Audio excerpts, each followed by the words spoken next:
njia ya maombi nitazijua haja za moyo wa Catherine. Kwa njia ya maombi nitazijua, hata shetani anajua hicho.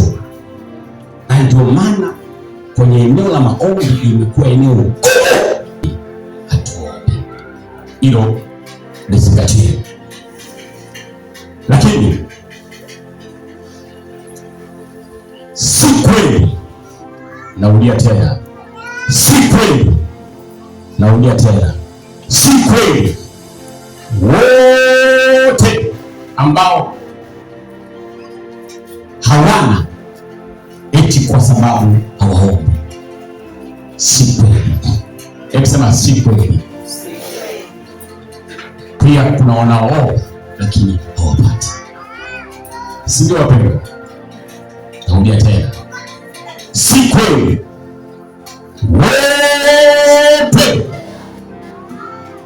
wasiopata eti ni kwa sababu hawakuomba. Hapana. Ndio, ila kuna watu ambao ni waombaji, lakini tangu aanze kuomba, huu ni mwaka wa 7, hajawahi kuona hicho anachokiomba. Bwana asifiwe. Tangu aanze kuomba, huu ni mwaka wa 2, hajawahi kuona hicho anachokiomba. Inawezekana wewe ni sehemu ya hao pia. Ni lini ulianza kuomba kwa habari ya uzima wa afya yako?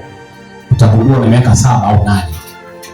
Ni lini ulianza kuomba kwa ajili ya kupata aliye mwema wa safari yako ya ndoa? Sasa ni mwaka 20 sasa hivi, na siku zinakimbia, sio hivyo? Ni lini ulianza kuomba biashara yako isimame? Tangu uanze, huu ni mwaka wa 3, lakini kadiri unavyoendelea kuomba, biashara yako inaendelea kufa. Kadiri unavyoendelea kuomba, ndio kwanza kama umechochea ugonjwa wa mbele kubaki. Inawezekana kadiri unavyoendelea kuomba juu ya mume wako asiwe na mgogoro, ndio kwanza sasa hivi habari kabisa. Bora tajana alikuwa anarudi saa 7, sasa hivi ndio anatokea kabisa. Kuna uwezekano. Bwana asifiwe. Kuna wanaomba lakini mbona nao hawapati? Ili swali. Kwa nini? Kwa nini hata waombao? Ndio. Yesu alipomwona huyu amelala, na ndio anajua kabisa, Yesu anajua kabisa, ndio yupo kwenye ugonjwa huo kwa siku nyingi, anajua. Bado Yesu anamwambia, je, Bwana unataka kuwa mzima? Anatarajia aseme ndio au nini? Hapana. Bwana asifiwe. Kwa ufupi,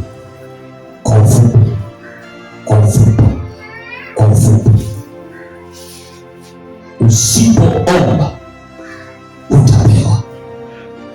Msaikolojia pia. Mwambie hivi, sikia ujumbe huu. Usipoomba, sio kuombewa. Usipoomba tuone nini? Na usiruhusu sikio lako likamsikia mwingine, huyu ni mbea.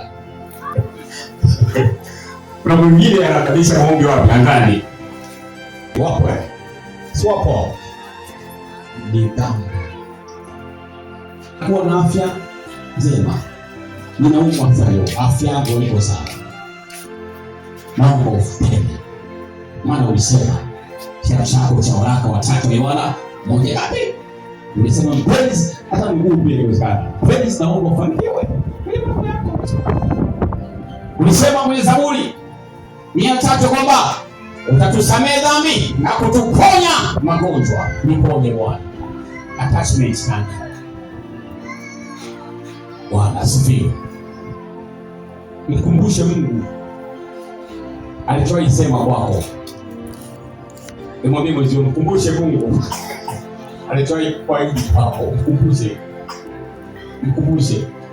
Kitabu cha Isaya 43:26. Mungu anataka ukumbushe. Umeokota wapi hayo? Kuna sehemu yote niwahi sema